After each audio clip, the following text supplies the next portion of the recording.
সঙ্গীত শিল্পী কিংবা সোশ্যাল মিডিয়া ইনফ্লুয়েন্সার সহ এমন অসংখ্য পরিচয়ে নিজেকে উপস্থাপন করেছেন বর্ষা চৌধুরী। তবে নিজ কর্মগুণে সর্বাধিক পরিচিতি পেয়েছেন ভিউ ব্যবসায়ী হিসেবে।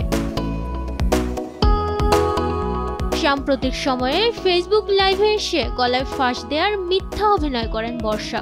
মুহূর্তেই সামাজিক যোগাযোগ মাধ্যমে ভাইরাল হয়ে যায় তার এই মিথ্যা নাটক। সেই রেশ কাটতে না কাটতেই আবারও নতুন করে মৃত্যুর গুজব উঠেছে তার। সামাজিক যোগাযোগ মাধ্যমে ছড়িয়ে পড়েছে এই গুজব। বুধবার দুপুর থেকেই ফেসবুকে ছড়িয়ে পড়ে বর্ষা চৌধুরী আর নেই, হার্ট অ্যাটাক করে মারা গেছেন দাবি করে পোস্ট করেন অনেকে। তাদের মধ্যে রয়েছেন উদ্যোক্তা ও সোশ্যাল মিডিয়া ইনফ্লুয়েন্সার বারিশা হকও। এখন প্লিজ আপনারা একটু ট্রল করা বন্ধ করেন। এর কিছুক্ষণ পরে বারিশা হক আরেকটি পোস্ট করেন। সেখানে পারিবারিক সূত্রের বরাত দিয়ে বারিশা হক জানান বর্ষা চৌধুরী মারা যাননি। সেই পোস্টে বারিশা হক লিখেছেন, বর্ষা চৌধুরীর পরিবারের সাথে কথা হয়েছে, উনি নাকি মারা যান নাই। ওনার ফেসবুক পেজ থেকে মৃত্যুর খবর কে পোস্ট করেছে কেউ বলতে পারে না, এটা কোনো কথা? একটা সময় আমিও ওনাকে নিয়ে পোস্ট করছি। এটা আপনারা দোয়া করেন, একজন মৃত ব্যক্তির জন্য আমরা যেভাবে দোয়া করি ঠিক সেভাবে দোয়া করে। অন্যদিকে আরেক উদ্যোক্তা রুবায়েত ফাতিমা তনি তার ফেসবুকে লিখেছেন, বর্ষা মারা যায়নি, অসুস্থ সে। মিথ্যা নিউজ ছড়ানো আইনত দণ্ডনীয় অপরাধ। তনি আরো বলেন, বর্ষাকে কাউন্সেলিং করে সুস্থ জীবনে ফিরিয়ে নিয়ে আসার দায়িত্ব আমি নিব, যদি সে আমাকে সেই সুযোগ দেয়।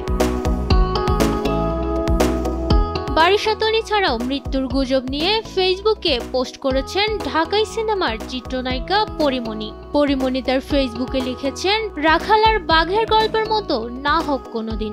মৃত্যু নিয়ে এমন মজা আর নিয়েন না, বা কাউকে নেওয়ার সুযোগও দিয়েন না ডিয়ার বর্ষা চৌধুরী। পরিমণি আরো বলেন, যেদিন সত্যি আপনি চলে যাবেন সেদিন মানুষের আপনার জন্য শোক প্রকাশের জায়গাটা রাখেন, অন্তত জীবন সুন্দর হোক।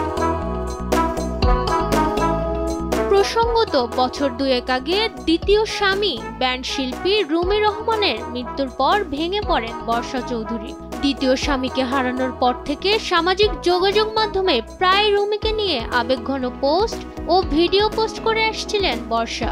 কিন্তু হঠাৎ করে সবাইকে চমকে দিয়ে তিনি আবার বিয়ে করেন রাসেল মিয়াকে, কিন্তু সে সংসারও টেকেনি। এরপর থেকেই একের পর এক বিয়ে ও বিচ্ছেদের খবর প্রকাশ্যে আসতে থাকে। শুরু হয় মৃত্যু নিয়ে খেলা। আর এই মৃত্যুর গুজব নিয়ে বর্ষা চৌধুরী কতটা আনন্দিত বা কতটা চিন্তিত সেটা না জানা গেলেও মিডিয়াঙ্গন থেকে শুরু করে সাধারণ মানুষ সবাই যে বিরক্ত সেটা প্রকাশ্য। মাকদুরা মিতি, দেশ টিভি।